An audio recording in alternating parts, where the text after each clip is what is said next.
Let's talk about photographs, specifically digital photographs and digital video.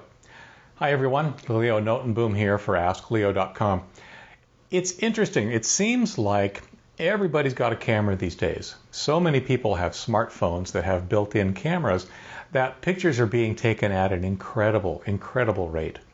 And of course, digital cameras themselves, higher-end things that aren't necessarily associated with a smart device, have also improved tremendously in terms of quality and portability and features and functionality that digital photography is really blossoming.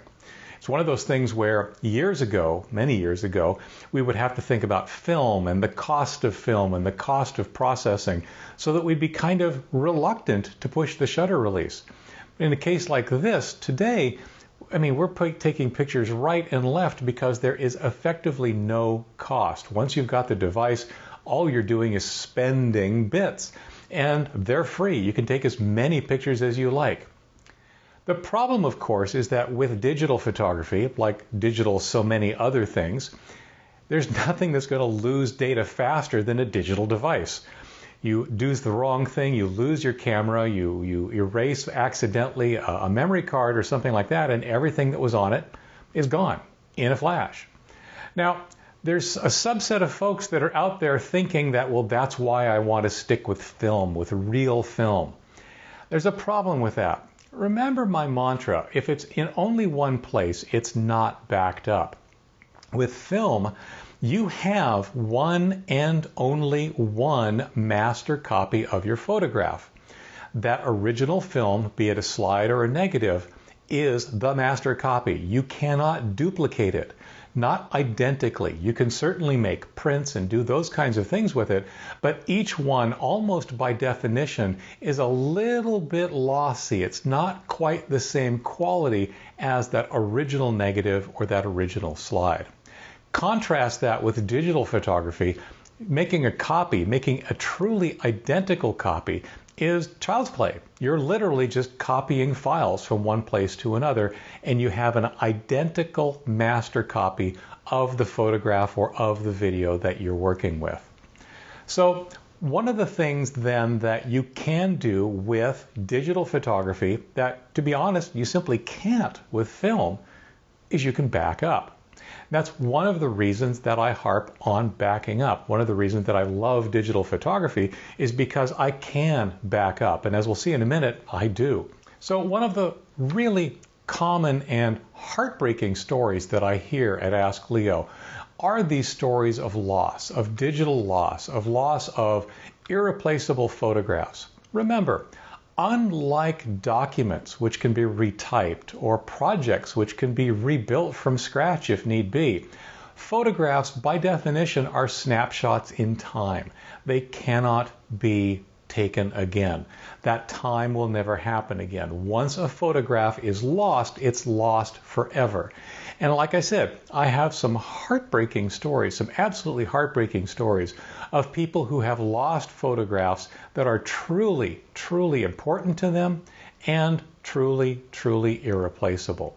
So that's one of the reasons, one of the things that drives me to talk about backing up as often as I do, and to talk about backing up your digital photography as often as I do.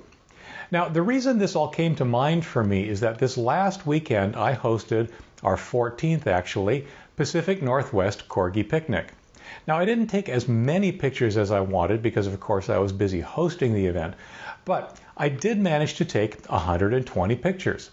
So the question is, how is all that getting backed up? Once again, there'll be a picnic next year, but those won't be pictures of this year. I can't retake this year's photographs. So, backing up. Once I take the pictures are on my camera. By definition, they're in only one place. By definition, they are not backed up. At the end of the event, or at the end of the day, but in this case at the end of the event, I took my camera over to my laptop and I immediately copied all of the photographs onto a computer's hard drive. I did not remove them from the camera. I did not take them off of the flash memory card. I left them there so that I would have two copies. That is important. Now, when we go further, go a little nuts. You can kind of gather that I kind of feel strongly that digital photographs are incredibly important to be backed up. As a result, I go a little overboard. Here's what happens next in my situation. Overnight, those photographs that I've copied to my computer's hard drive are then copied to another computer. Overnight, the next night, they're copied from one hard drive on that computer to another. And then sometime within a week, they're uploaded to cloud storage. So no matter what happens, all of the pictures are available somewhere in some kind of redundant form. In reality, it would take 3 different hard drives and that cloud storage all to fail at the same time in order for me to lose the pictures that I've taken. What should you do? Well, one of the things that I've suggested for a long time is that if you have a smart device and you're using that as your camera, install an application like Dropbox or OneDrive. Use that to automatically upload your photos as they're taken. As long as you have a data connection, be it through your plan or through a Wi-Fi, those apps can be configured to automatically upload pictures the moment they're taken to cloud storage. I suggest it. It's a great way to immediately have 2 copies of your photograph. Perhaps even more if the files are also being downloaded on PCs back in your home. The question then is, for the rest of you, what else do you do? What other kinds of things do you do to save and protect yourself from data loss on your smart devices and on your digital cameras, most importantly? The digital cameras don't have this automatic upload feature. So what do you do? What habits do you get yourself into? What technologies might you use to protect yourself from data loss for these all-important photographs? As always, I'd love to hear what you think. If you're viewing this anywhere but on Ask Leo, visit AskLeo.com. Here's a link to this specific video. You'll find moderated comments. Like I said, I'd love to hear what kinds of ideas you have that you might share with others for backing up your photographs as they're taken and to protect yourself against the data loss, the irretrievable data loss of losing those very precious photographs. I look forward to hearing from you. I'll talk to you again next week. Take care.